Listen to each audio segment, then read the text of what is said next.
ask you what's cooking, Lloyd. But by the way you're mopping your brow, I guess you're the one that's getting cooked. You can say that again, Tech. Today's a real scorcher. Wouldn't it be nice to work in an air-conditioned service department? Well, I can't make that wish come true, Lloyd, but I got something pretty close to it. I really know better, Mac, but I'll stick my neck out. What have you got in mind? Well, the warm season's a good time to make sure we're up on what we ought to know about air-temp car air conditioning. You've struck a nerve, Mac. Lloyd's either turned pale or he's cooled off already. I think it's a little bit of both, Tech. But frankly, I can use more information on air conditioning. Well, fine. There's nothing Tech and I like better than a receptive audience. So if you'll tune in both ears, we can bring you up to date on the new standard air conditioning unit. Is that the unit known as the recirculating type? Yeah, and this standard unit differs from the deluxe unit in that it cools and recirculates the air in the car without taking in air from the outside. So supposing we tell you how the standard unit works and what each unit in the system does. Then we'll have some tips on what to do if a unit isn't doing its full share in keeping our customers cool. I'll buy that, Mac. It sounds exactly like the information I can use.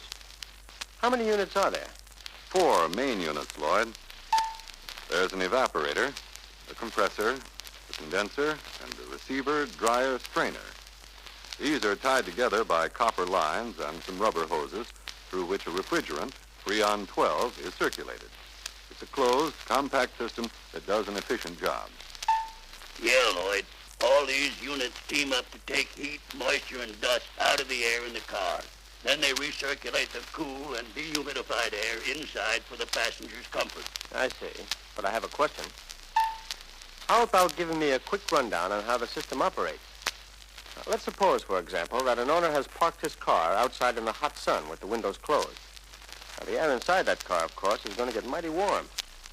That's right, Lloyd.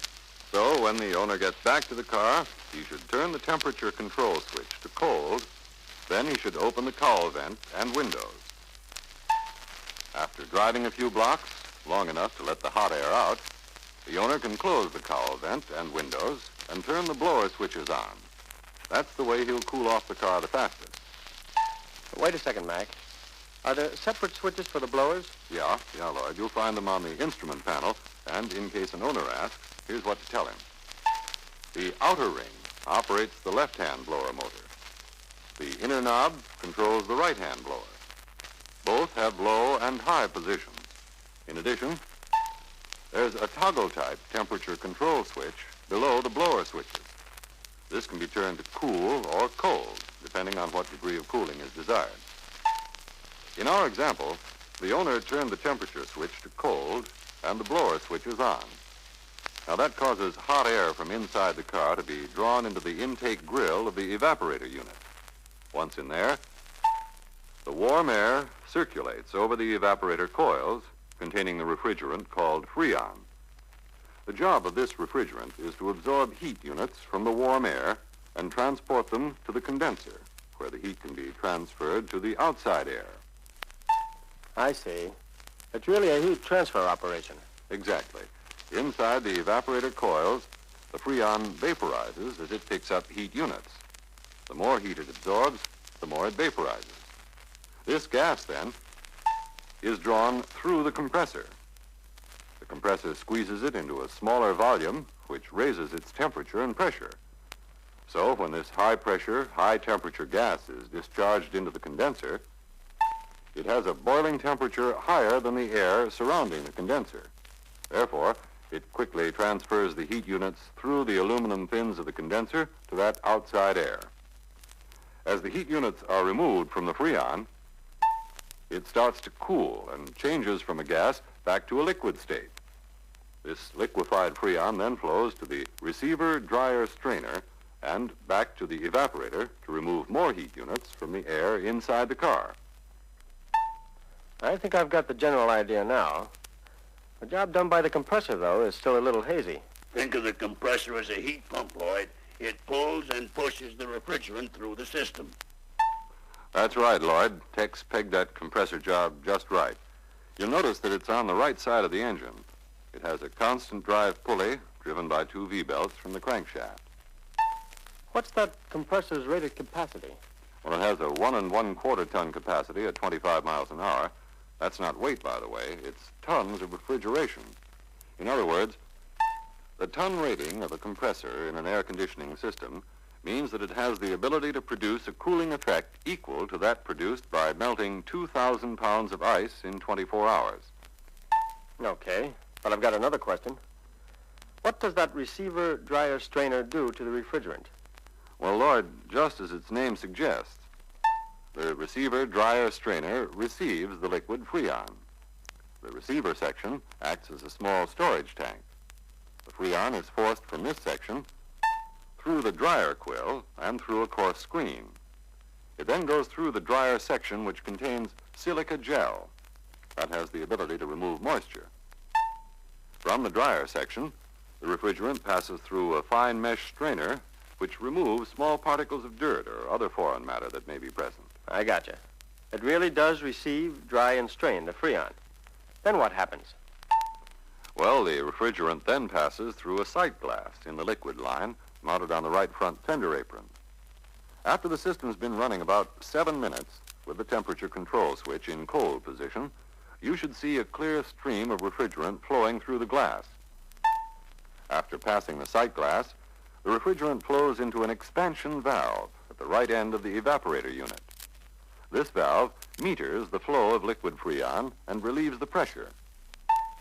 Lowering the pressure also lowers the temperature of the liquid Freon so it can start to vaporize and absorb heat units from the air surrounding the evaporator coils. Yeah, and all the while that those heat units are being removed, the cooled air is blown back into the car through the discharge deflectors. I see, Tech. And I suppose you can direct that cool air stream by moving those pivoted shrouds on the deflectors, eh? That's right, Lloyd.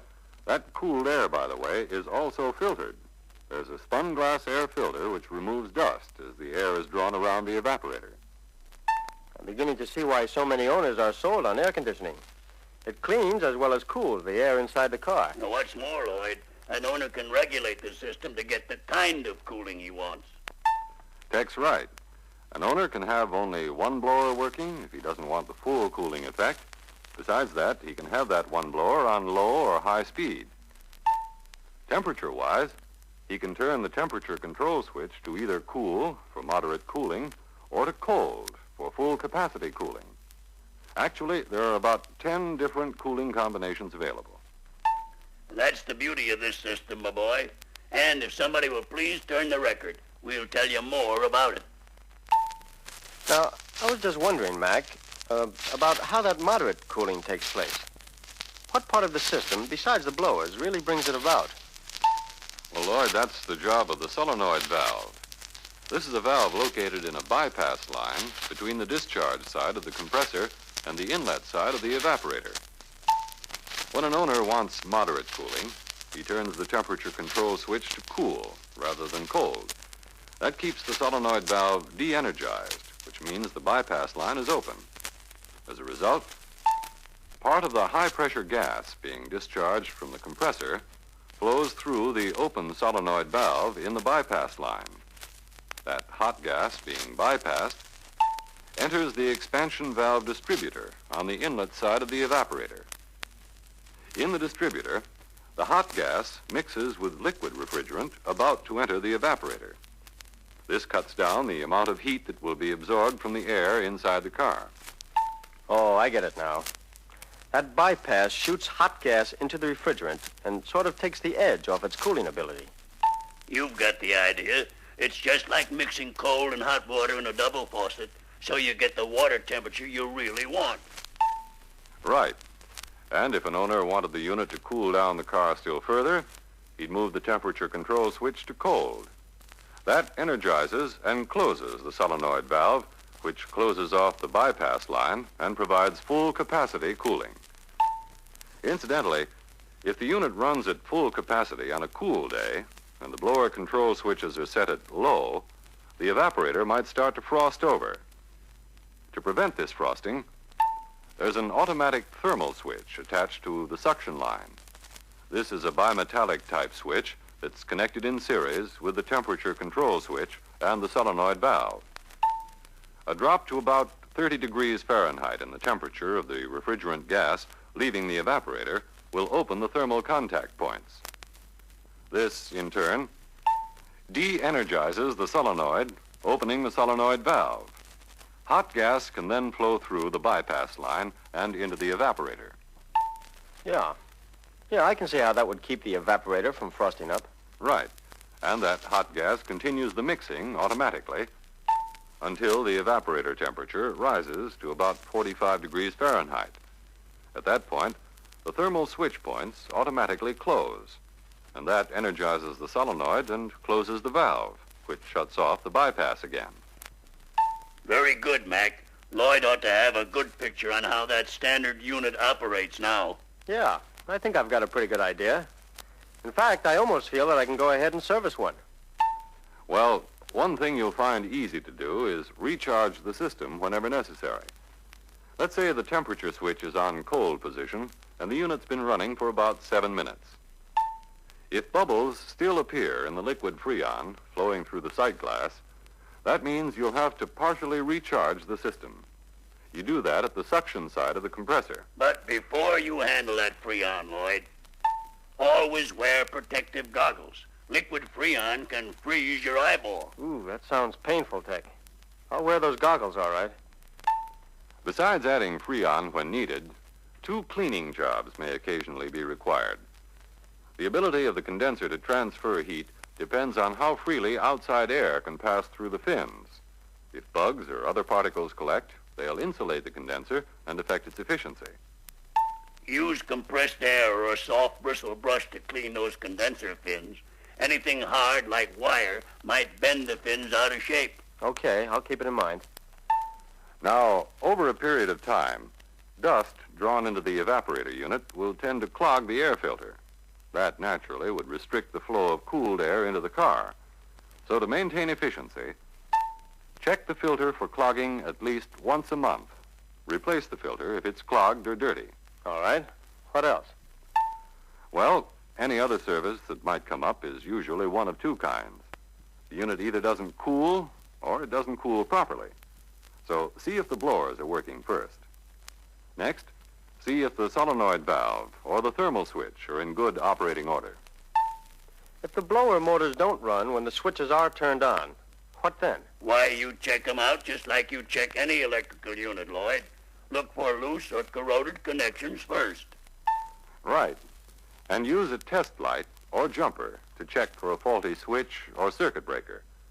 The circuit breaker is on the cowl panel under the kick pad at the left of the front compartment. If you think the solenoid valve's causing the condition, hook up a test light and check it the same way. Check the thermal switch, too. It may not be closing when it should.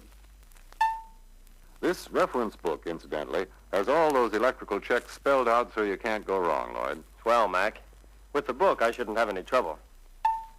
Now, if the blowers and compressor operate and there's still no cooling, it usually means the flow of refrigerant through the system is restricted. 3 things can restrict the flow of Freon: a kink in the line, a faulty receiver dryer strainer unit, or an expansion valve that's not working properly. Check for the kinks in the lines first, as that's easiest. It's a good suggestion, Tech. Check all the lines for kinked or collapsed sections. If you find any, like at the liquid line leaving the condenser, as an example, the easiest way to correct it is to use a large crescent wrench to bend the fitting nearest the kink. That will round out the line. Use only that type wrench, Lloyd.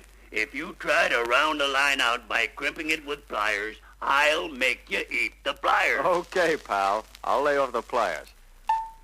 Now, to check for a restriction in the receiver dryer strainer, start the engine and turn the temperature switch on cold, blowers on high speed. With the tachometer, set engine speed at 1200 RPM. Let the engine run for several minutes so the compressor can heat up and circulate the refrigerant. Next, use both hands to check temperature of the fittings at both ends of the receiver dryer strainer. If the temperature is the same, the unit's okay. But if the fitting on the evaporator side is cooler than that on the condenser side, the receiver dryer strainer is plugged and must be replaced.